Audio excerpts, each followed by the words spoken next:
Good morning, everyone. This is Chris Koropati from Cambrian Lab. With me is my colleague Manish Mathur. We are also honored to have Elizabeth Fisher from Smart Global Holdings and Penguin Edge today with us. Today's topic is on digital workflows for new product introduction excellence. In terms of agenda, we are going to kick off with a brief intro, both the panelists as well as the topic. Elizabeth will cover a real-world application of workflow-driven NPI and PLM. It should take a few minutes, several minutes of that. And following that, Elizabeth's presentation, you can ask questions if you have, and Elizabeth will be able to answer that. And we will follow that Elizabeth's presentation with a few more topics around NPI Excellence, some advantages of workflow-driven approach that we've been observing. In addition, we also will cover the role that supply chain has been playing as part of the NPI process, and the importance of fully bringing in suppliers on board into the NPI process. Once that topic is finished, we'll open it up for Q&A. I should expect the last 10 minutes or so of the session today for questions and answers. But after Elizabeth's presentation, we will create some time to answer any questions about the real-world scenario. Okay. And before we get started, a little bit about logistics of Zoom's webinar infrastructure. At the bottom of the Zoom bar, you will see a couple of tabs. One is called Chat. The other one is called Q&A. If you have any questions throughout this presentation, just type in that question into Q&A, and we all will be able to see it, catalog it, as well as answer it, either after Elizabeth's presentation or towards the end of the session. You can also, of course, put any notes in the chat. We'll also be following that chat. But if you have a very specific question, please add that in the Q&A, because when we distribute the presentation, we will include all the answers to the Q&A as well. So with that, I'll get started with brief intros. So our Cambrian Lab is based out of Northern California in the Bay Area. So we do work with several companies in some of these industries here, including automotive, high tech. Our main focus is on new product introduction and supply chain. And we include my colleagues come with quite a bit of both operational and technology experience in this area. Panelists, we are very honored to have Elizabeth join us today. Elizabeth is the Director of Engineering at Smart Global Holdings and Penguin Edge. I'm VP of Product at Cambrian Lab. Manish is the VP of Engineering. So between us, we'll be covering all the topics and answer questions. Okay, and a few things that we have observed recently around NPI, especially is NPI used to be a fairly predictable process before. Although it may have taken a little longer than expected, or the results are to be desired. But one of the things that we've observed recently is even some of the smallest products, what you think to be very simple ones, have become fairly intricate in terms of connectedness and the software embedded in them. So there's more complexity in NPI than ever before. Of course, you have more regulatory and customer requirements that you have to continue to meet, and those continue to increase, right? The other big issue today is around the supply chain. The supply chain, at least for the current times, has become fairly unpredictable, both in terms of lead times and availability and their ability to fulfill demand, right? So those are some things that you have to now keep in mind when you're planning your NPI program. That is probably the single most risky endeavor right now in terms of launching new products. And of course, all of that impact the launch issue, how do you do a flawless launch on time? And, with all of the amount of work that is involved. But if you look at NPI, it is extremely cross-functional, but also significant amount of work across the board.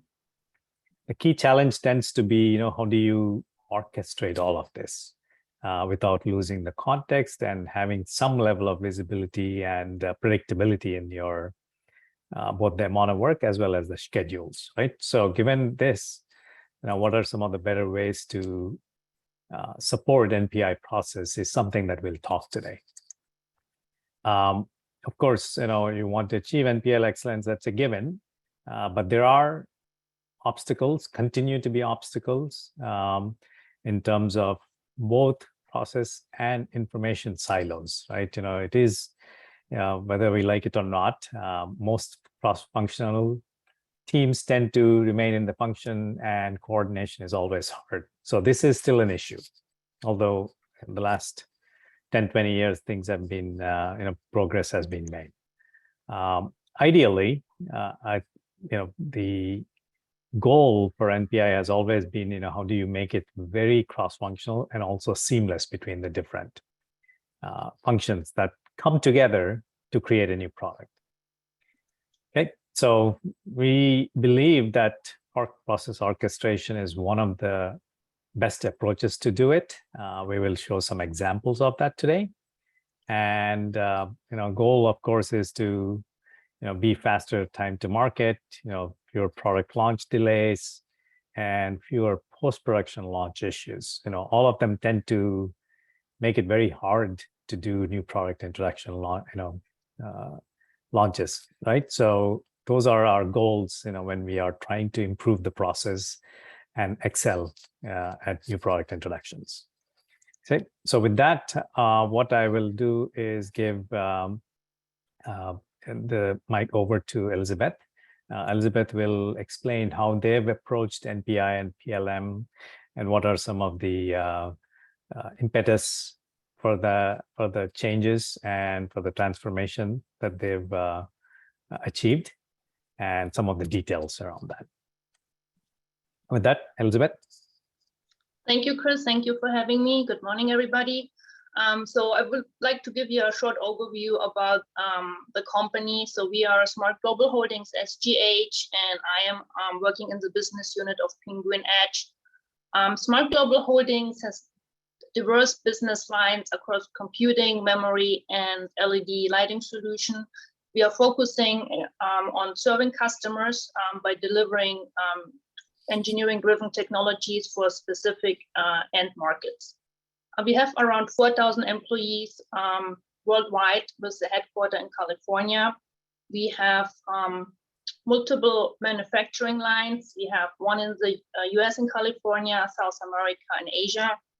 We have facilities across the globe, so not just in these three countries. The brands are Smart Modular, which is the primary memory solution business, the LED solution, which was previously Cree LED, and Penguin Solution, which is a brand new name since a couple months, which is Intelligent Platform Solution, IPS.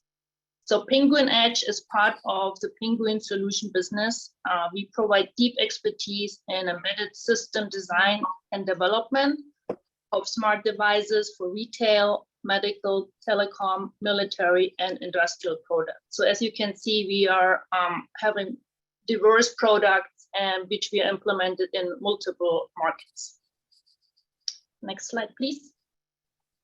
So we implemented the PLM tool right before COVID started, so it's almost 2.5 years now, and we implemented it in multiple locations. So we implemented it in Fremont and Tempe for manufacturing and engineering purpose, as well as in India and Malaysia. So it's the same application or worldwide, globally.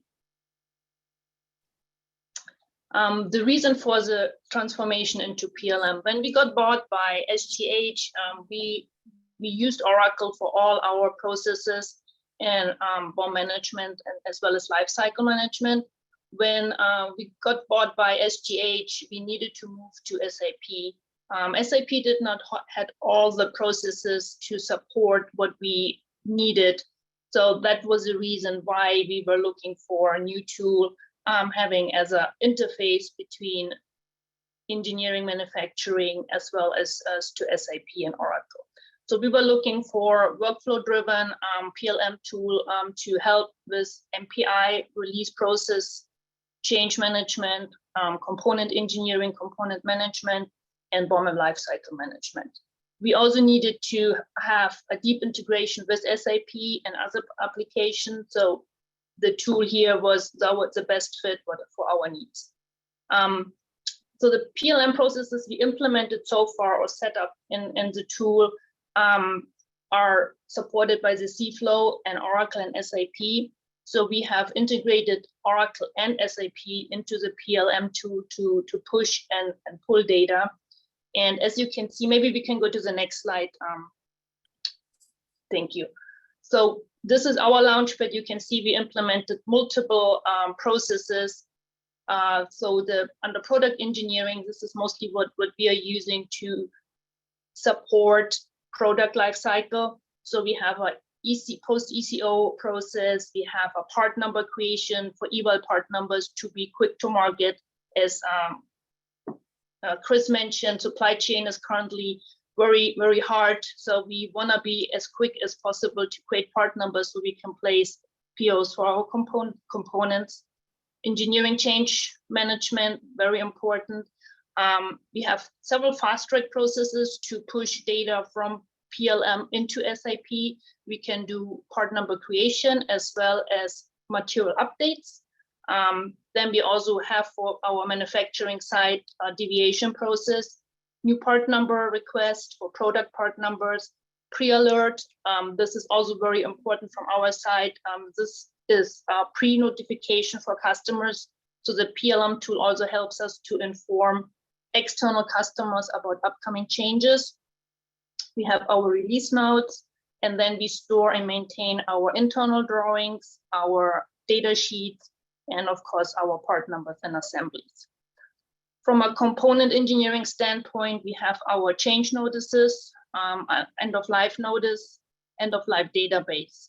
So this is a very proud of these, especially these two processes, because the team helped to develop a very robust process. And like I mentioned before, supply chain is very difficult these days. And being proactive about end of life, long lead time items, and having a good process to work with the team to help with these challenges, that make a really big difference over the last 2 years that we could establish a very robust process here. Then we have a new part number request, PCN analysis, which is the PCNs we are getting from the suppliers, data sheet, and then we have a couple just historical data we uploaded from Oracle. Next slide, please. So this is our homepage, and I don't know how familiar you are with this interface, but or with the application. But this home screen is very helpful to coordinate and see where processes are, who is pending to approve things. I use this a lot, and the team as well. So if you are not waiting for notifications, you can just look in here and see which process needs to be approved at the right time with the correct person. So you can use these tabs as needed for any updates or statuses. A couple advantages, or what we over the couple years, what would we realize? So the PLM tool is extremely user friendly, and it's easy to participate and understand. We implemented this tool globally during the COVID time. So just the fact that we could have done it over the phone, I think shows everybody that how user-friendly and easy to understand it is. It's very customizable. That was a very important part from our side. We actually have two environments to support our business, because we have the engineering team in India, which needed a little different process setup versus to what we are doing here in Tempe. So that was one support of how easy it is to customize, and like we need specific PLM processes for our sites. System is very reliable. I don't remember having any issues over the last 2+ years that we had problems with downtime. So that is also required since we are using it worldwide. So we need to ensure if something goes down in India or Malaysia that there is somebody to help, but so far we had no problems. Direct integration into SAP, it was out of box, and we also had some configuration we made, and the team is very helpful with continue customizing things, adding new processes. I'm a big fan of automating things, so less errors occurs, and so the team is very helpful to support, give feedback, brainstorm with us to help to implement the best solution. High efficient automation, like I said, it's a big part in our process cycle time. So we have reports we are pulling, customer reports, quality reports to make sure our part numbers are maintained correctly. So all these customization were implemented during the first couple years, so we can make sure that everything we have in the system is correct since the factory is using this data. We also have set up very custom workflows with specific conditions. The tool is easy. So if you are an administrator like I am, it's easy to set up templates on your own, set up conditions. I think this is very helpful just to customize it as needed by your own without reaching all the time out to Chris and Manish. So for me, this is the first time with this application we have this possibility, because in Oracle or SAP, we did not have that. So that helps definitely with implementing minor changes ourselves fairly quickly. Next slide. And this is just an overview. I know it's very small, but I just wanted to show an example how complex our workflows are and can be, and how much we customize it and put conditions in there to streamline the process as much as possible. So you have one workflow, and then you add conditions based on change types, production location, if we build in Malaysia versus in Tempe or in Newark. So that helps to keep the cycle times down, to implement the changes as fast as possible, push data into SAP, validate, send notifications, and we recently also implemented a back-end change process where we double check that ECOs or changes get implemented correctly. So this is very good. It has a lot of steps in there. It looks a lot, but it's based on conditions. Some steps will be skipped and some are even automated by the system. So I think that was my last slide, Chris. Yeah, thank you, Elizabeth. I know people will have questions about the application to Elizabeth. Please, if you have any, type in your questions at Q&A in the Q&A tab. We will, as and when we see the question, we'll catalog the question towards the end of the session. So there is some continuity in the additional topics that we're going to cover. And towards the end, in the last 10-15 minutes, we will go through all the questions and answer as many as possible. Okay. With that, let me get started with some of the topics that we think are important from an NPI Excellence perspective. One of the things that we've seen, we do work in several industries, from automotive to medical device to high tech, and the types of products that you've seen that Elizabeth highlight, right? The general approach has been to really use a concept called stage gate process. For products that are very complicated, there are several proposals that have been thought about. How do you best make it fast but also reliable, the whole NPI process. So if you can see, in medical device, it's a little bit more elaborate. In, of course, automotive, it's a pretty normal to use advanced product quality planning as the phase gate model to support NPI process. And the question comes for a lot of NPI teams is, how should we orchestrate this, right? Given that, we have an NPI project or a program, however we want to call it, what is the best approach to do it? We've seen people do it as a project. We've seen people do it as a process. Of course, the latest or the most recent trend is to use Kanban boards, practiced a lot in software engineering, software NPI, right? All of these are potential approaches that you can use for NPI. Each have some advantages and also several disadvantages. A project is considered as, if you ask anyone, is a documentation process as opposed to actually getting things done.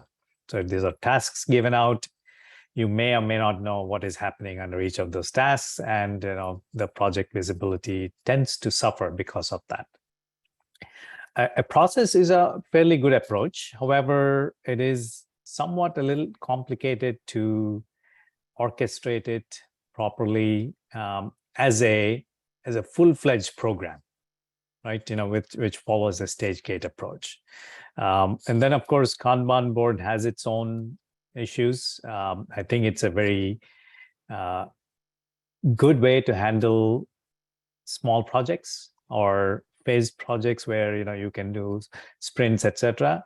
We are not sure it is very, what do you call, effective when you're doing large-scale NPI programs, such as a medical device or a board or a system, things of that nature, right?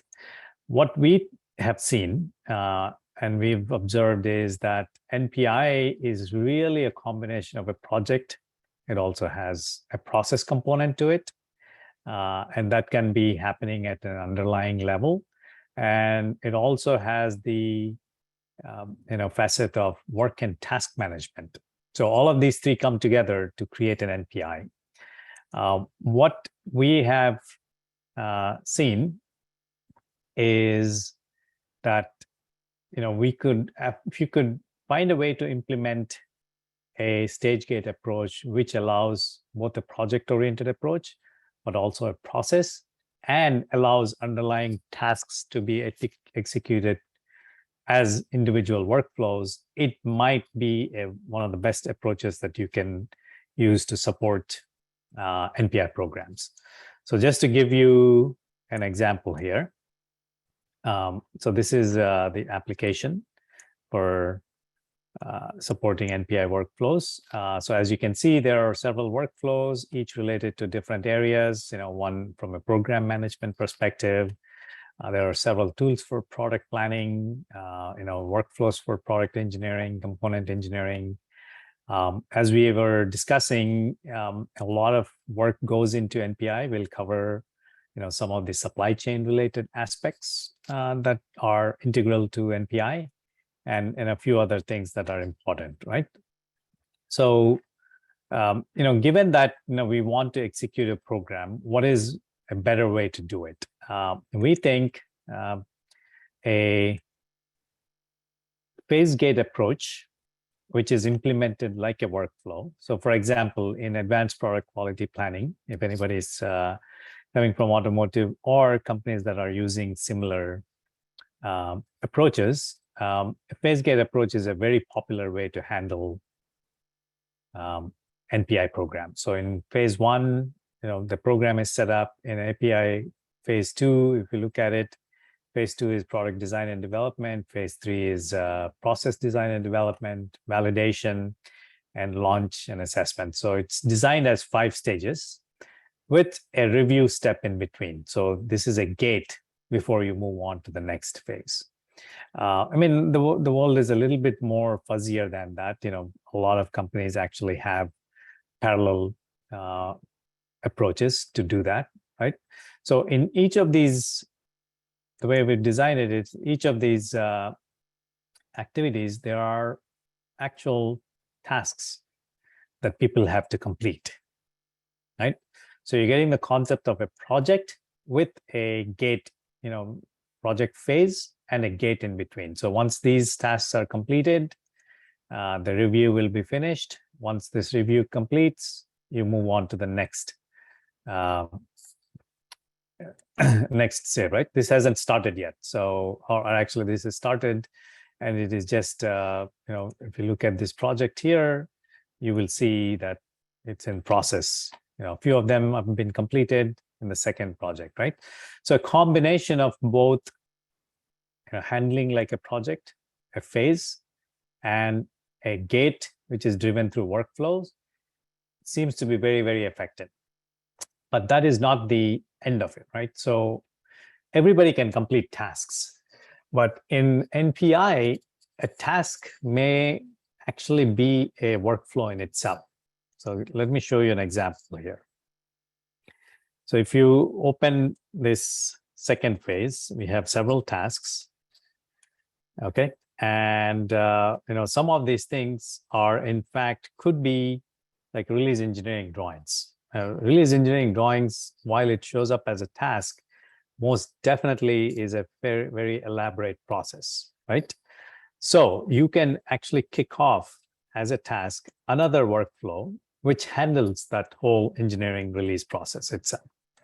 So in this case, the task became a workflow, and it has its own process here.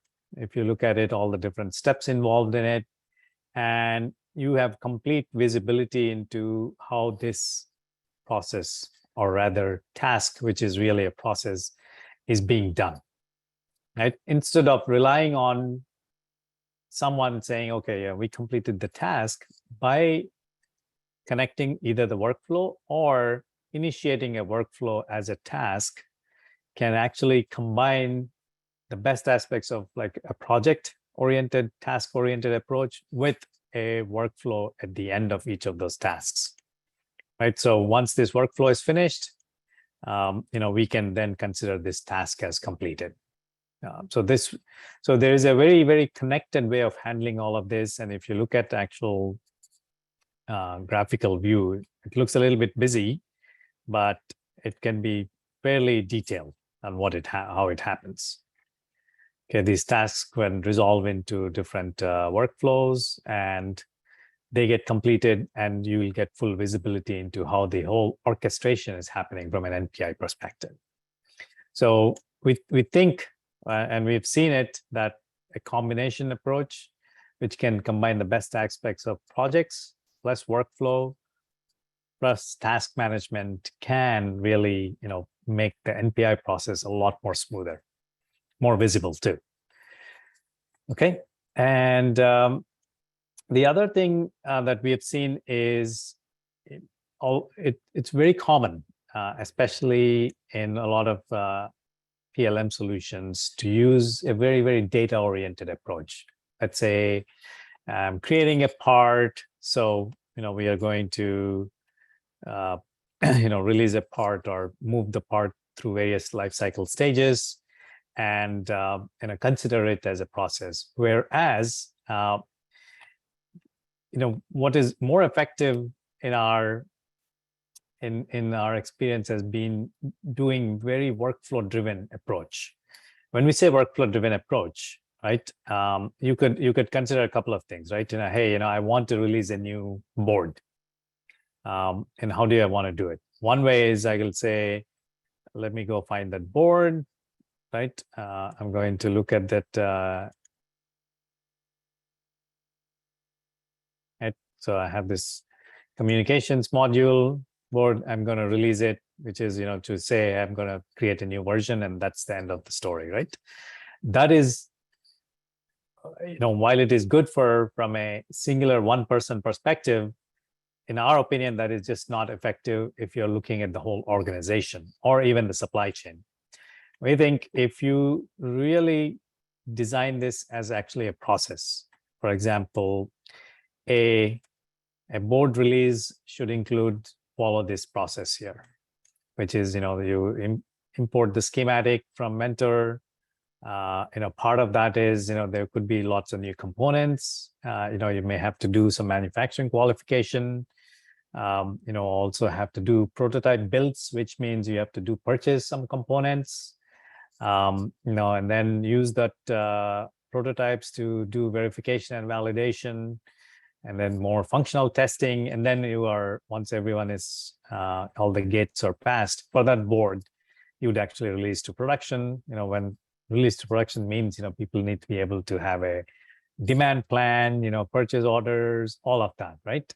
So this is the actual way how things ought to be done when you're releasing a product. And this workflow driven approach to us is much better than just saying, okay, I'm going to take this BOM and release this. Now, one thing to keep in mind is, of course, it's all cross-functional, different people are doing it, but you also have to handle the data, right? So if we are releasing this RF front end, that means all of the parts are in there. We actually have different suppliers selected for it. There are lead times, cost per agreed upon costs that are already there. This supplier is actually set up as someone that you can procure from. And if there are any new ones that don't have any suppliers or manufacturers, you need to set up those as well. So all of that needs to happen before someone says, hey, this board is ready for production, right? So a workflow-driven path approach here actually allows you to, fully control that whole overall process, as well as handle all of the data. And one of the things that we are also finding very effective is, you can actually, if you find a way to interoperate with external systems, no data is an island here, right? So if the board here that you're seeing is just as part of the workflows or in the design system, nobody can buy it. And getting these to purchasing and ERP systems can be pretty intricate. And you need to be able to do it as a workflow step here. Let's say you've qualified all of the components, everything is purchasable right now. The first thing to buy anything is you need to load this BOM into SAP and issue the POs. Without any type of automation, that may take a lot of people effort to do it. And it may take a lot of time because, you have to really persuade people to do that task. And we've seen anytime if you rely on people to actually go coordinate as well as handle tasks, it can get very, it takes time. Whereas if you can directly connect, so in this case, this workflow activity actually creates the BOM directly. It goes and create the BOM using the data in this workflow, the component names and the bill of materials, etc., and creates the BOM in SAP so that it's ready to be, even at the prototype stage, to be procured, purchased, POs can be issued. So combination of workflow with systems integration, we've seen it to be much, much better way of handling your NPI and lifecycle processes than just treating it as just data. Okay. The other big part of course, Elizabeth rightly highlighted is component manufacturers, right? Component engineering. Component engineering has become an extremely important aspect of working with the supply chain as well as the NPI readiness process. One of the things that happens in component engineering is, you need to really be able to look at individual manufacturers and what parts you're buying from them and what are the different, are you actually able to get allocations from the manufacturers, or if you're buying from distributors, what are the costs, what are the lead times, what life cycle stage is that component in. This has become, both at this individual component level as well as part level, very, very important on how do you handle component engineering. So we see three parts to component engineering now. One is just really during the NPI process, or even in sustaining engineering, how do you know what is, what's your exposure and what the correct lead times are. Do you have allocation? And you also want to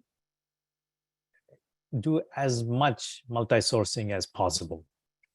Okay, so that's like number one, just to understand the status of your various components in your products. Second is, this thing happens a lot now, is manufacturer part changes. So you get PCNs, several of them, in a day, right?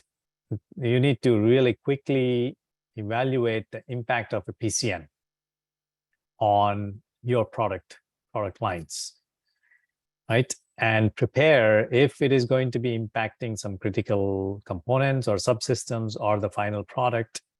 You need to really have a plan in place. Say, what are we going to do about it? Do we need to buy a drop-in replacement, or do we need to requalify, which means quite a bit of changes in play, right? You have to communicate to customers depending upon how critical those are. You may have to give them a good enough amount of time for them to your customers, right? So this is actually quite a bit of work these days.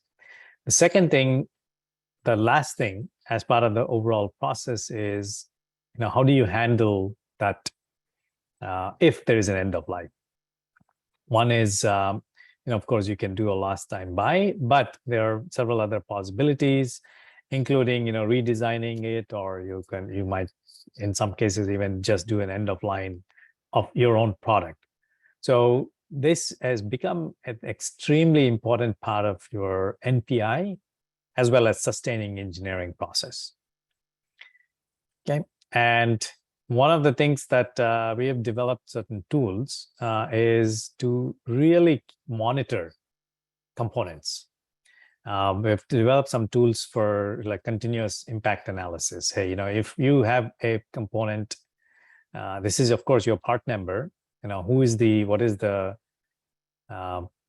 status of life cycle, right? And purchasing status, and what is some of the sourcing risks involved as of now, right? So for example, this part is a single sourced item, which means the risk is a little bit high, right? If something happens to the manufacturer, or if manufacturer goes into end of life. So when you're proactively monitoring these, you can actually prepare for any type of I would say disruption here by actually having pre-qualify a couple of other additional manufacturer parts or manufacturers, right? So and that those are the types of things that you would actually evaluate based upon the impact of this component on sales. For example, if this component is used in several products which are actually bought by these customers, right? And the total current orders are at 3.3, total forecast is 6. If something happens to this part, there's $10 million that can be impacted in current revenue and in the forecast. So this level of understanding is like very important, just so that you know what risk is this component to your organization and what risks does it have on the supplier side. Okay, so some interesting tools that I think would be worth keeping ready right now and using them right now. It wasn't necessary, I would say, maybe 5 years before, but now component engineering is pretty important. And all the semiconductor shortages and the long lead times that are happening, all of that requires now that you actually practice what we call component engineering discipline. Okay. The other thing that we've noticed is NPI sourcing. We do find in a lot of our customers, supply chain is 60-70% of the content, sometimes value add. And in which case you need to treat suppliers as if they're your own internal teams or very, very close partners. And today it can be one of the most significant activities that is involved as part of the NPI process, because you need to make sure that suppliers are the correct suppliers are in place, as well as they are ready to support you in the design and validation. They actually have their own process design and validation set up, and they're ready to support you in the production process, right? So all of these steps involve quite a bit of work, and they needs to be done as part of NPI process. So let me give you an example here. So we are doing this program here for ZPhone X. And of course, ZPhone X has a very critical component called A10X. This is the primary system on chip, processor chip. And we have Intel that is doing this as for just us. So essentially, it is one of the critical suppliers, critical item that Intel is providing just for our company, right? So that means you have to deal with them as if it's your own team and with your own components subsystem that you're making. And in such a scenario, you might want to actually bring them into the NPI process. And the way we have actually designed this NPI, brought them into the supply chain process, is we've actually created a what we call sub workflow for Intel. So they are doing their own A10X design along with us. And of course, they have their own supplier phase 1, phase 2. So if I open this, it may not have anything, nothing has started yet. It can have its own phase 1, phase 2, phase 5 approval, but it is being run as a part of the overall program, which is for ZPhone X. Now, when suppliers are involved, they can also participate in these workflows. So this whole project is actually, which is designed as a workflow, is assigned to Intel. So Intel is already in the workflow, and they get all of these tasks. So at this point, if Intel joins,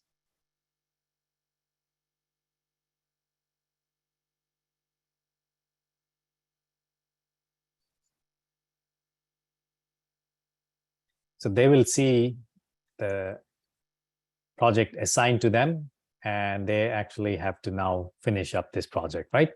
So you can split out, especially for critical suppliers that are going to be part of the overall program, and they have their own design process that you want them to follow. You can set it up so that they can run as sub-programs, and everything is tied together here. So when the part is qualified and it's ready to be produced in production, it gets updated with proper documentation as well as workflow steps completion from the supplier side. Part of that could be, you could be doing, several supply chain oriented workflows, which include evaluation, request for workflows. So all of that, suppliers can log in as part of the workflow, participate in these workflows, and finish those workflows. Okay, so they can, so may not have anything here, but you can see that suppliers can also log in and be part of the overall NPI program.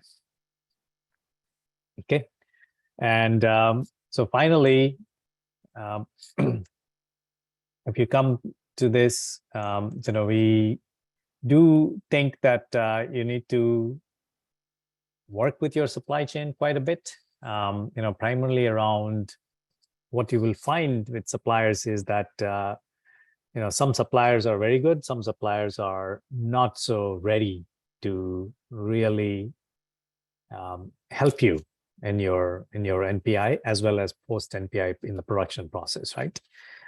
So you would have to actually set up quite a bit of infrastructure and process so that they are, really doing a very good job in terms of performance, right? In terms of expectations and, actually doing what's to be done, and even perhaps even sets the standard for the whole type supply base. That could be including quality engineering, any type of corrective actions that need to be implemented. All of that can be part of NPI and sustaining engineering process. And if you find a way, and one of the things that we have found is if there is a way you can actually include suppliers within and make them part of these different processes that you set up to support your NPI and NPI and the sustaining engineering processes, it's that much easier for speeding up your NPI process.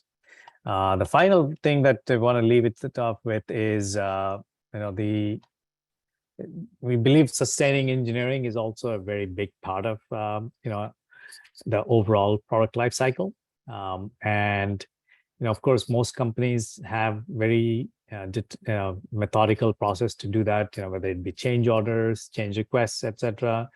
Another thing that we have found to be very, very useful is, how do you organize it as a program that, that as part of the program, release cycles, you can actually tackle in a methodical manner, right? What are the things that we are doing for this sustaining engineering program, right? So if you're doing a Q1, Q2 program, and this happens a lot in software too, which is they have quarterly releases. In this case, we have set up 2 Q2 programs, one Q2 sustaining engineering program for Z4 Next, and it'll be released as a product update. It'll have 3 items. One is an attempt to reduce BOM cost. Okay. It'll have an implementation of Broadcom PCN, and there's a quality improvement that will be done because there was an issue that was that came up last quarter. So we've set it up as a program and really also a workflow, right? Everybody agrees to it, and then you actually execute this program. The execution can actually happen for each of those items as individual workflows. So here in this case of PCN, we've actually go ahead and create it and actually have its workflow. So while you design that thing as a program, the actual execution is happening through these workflows. Okay, so it's another good way of designing sustaining engineering programs that we have observed to be quite effective. Okay, so with that, what I'll do is we have 10 more minutes left. I'll open up the session for Q&A. So you can, at this point, ask Q&A for all of us, Elizabeth, us.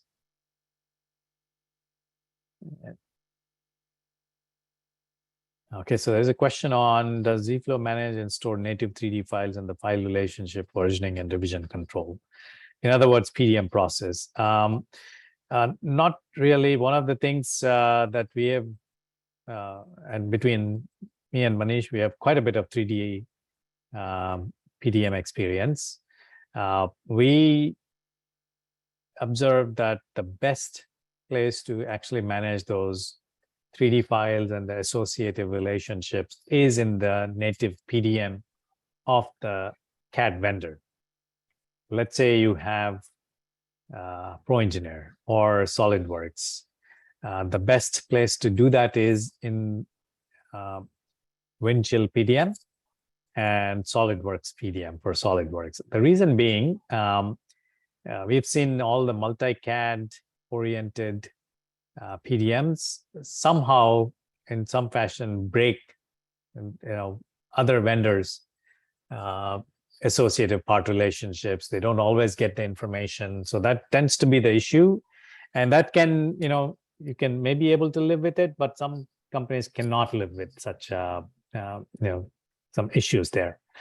So we think you can do it. However, zFlow does integrate with Windchills and Team Centers and those types of environments.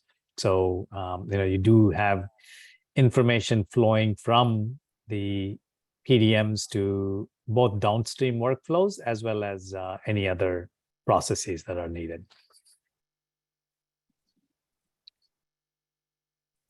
Can you please speak to compatibility with ERP systems Yeah, so as well as, so in terms of ERP systems, yes, we do interoperate with several of the ERP systems. The big ones, of course, SAP is something that we are deeply integrated to. Same with Oracle. We are also adding support for additional ERP solutions like Epicor and QAD. And the solution itself provides a fairly open interfacing approach that can be designed, not only by us, but even our customers actually design their own interfaces. Yep.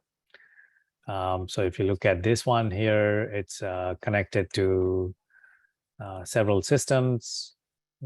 So, and it uses, fairly standard APIs to connect to all of those different systems, getting or putting specific information. So if you think of what is happening with respect to SAP here, there are lots of possible things, including, materials and creating BOMs and getting POs, purchase recs, things of that nature, vendors, because it's in NPI, even though NPI may be a little bit detached from Flows ERP, for it to be successful, the process, you need to interoperate with these systems very well. Same thing for PDM, the the interfaces are with the actual PDM systems as opposed to directly with CAD programs. Okay, there's another question around, does zFlow capture hours charged to tasks, or can it be used as resource planning? Not as of now. We do get those requests for NPI programs, especially if we are handling, if there are multiple NPI programs here and resources are being allocated. For example, is members, right? You have quality engineer, purchasing, are being handled as part of projects, and they're being assigned to these activities. Can we do resource allocation? We haven't done it yet. And I think it's possible some solutions do it, but not as of now. Okay.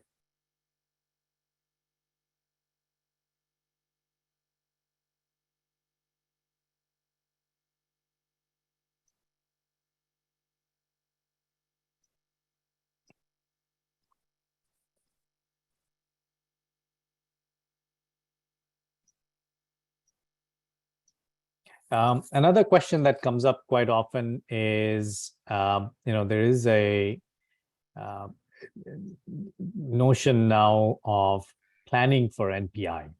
And that's something that we are trying to support for a few customers, is when you're doing NPI projects, especially if you have to plan for materials and testing, etc.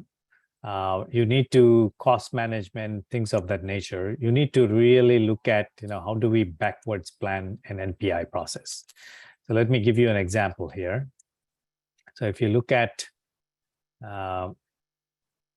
this program, what we call NPI program dashboard, right? So you have several items that are important, which is, how ready are we? If you're doing complex systems, you need to, depending upon what the system needs are, you need to really look at various components of the system and see how ready they are from a readiness perspective. And what does readiness mean?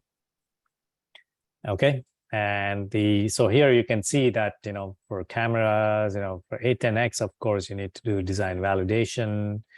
PPAP submissions are needed. Risk assessment needs to be there. Qualification, source identification, all of this needs to be there for it to be NPI ready. Okay, whereas for cameras, it's just optional, things of that and that, right? So you can keep track of how we are doing in the NPI readiness. Same thing applies for supplier readiness, which is especially they are being provided by external sources, have they completed all of these aspects? So that's another thing that you need to look at. The one that seems to be the most interesting for us is the build. There is a lot of building that happens as for NPIs, prototype boards, etc. And you need to plan that, because if you want to release going to something in production, you need to be able to build, test, prototype, do all of the validations, and then go into production phases, right? Even this actually these days requires quite a bit of planning in terms of backwards planning. Let's say we want to be NPI ready, gate passed for production in 5 months. And given all of the lead time variability in these components that you need to buy, especially if you're buying for small purchases, NPI prototypes, people may not even be getting back to you with any answers.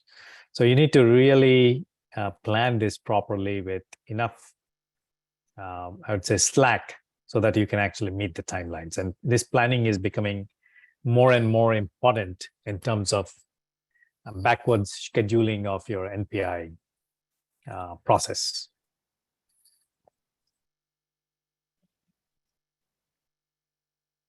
Okay.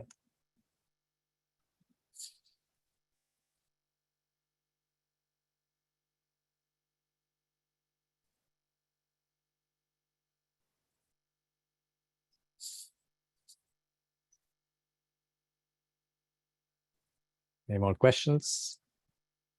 Another thing that I want to leave the session today is, of course, our goal is to threefold. One is to make sure that you are actually faster to time to market.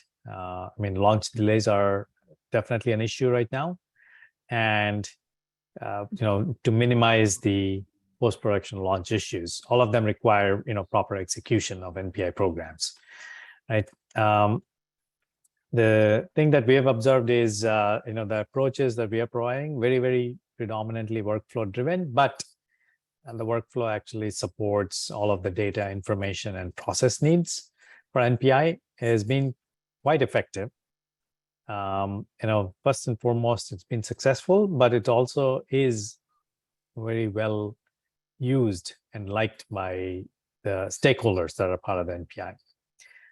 So if you are interested to learn more, definitely reach out to us. We have approaches for free test drives or pilots that you can use to test it out, see if it works for your organization. So with that, we will close the session.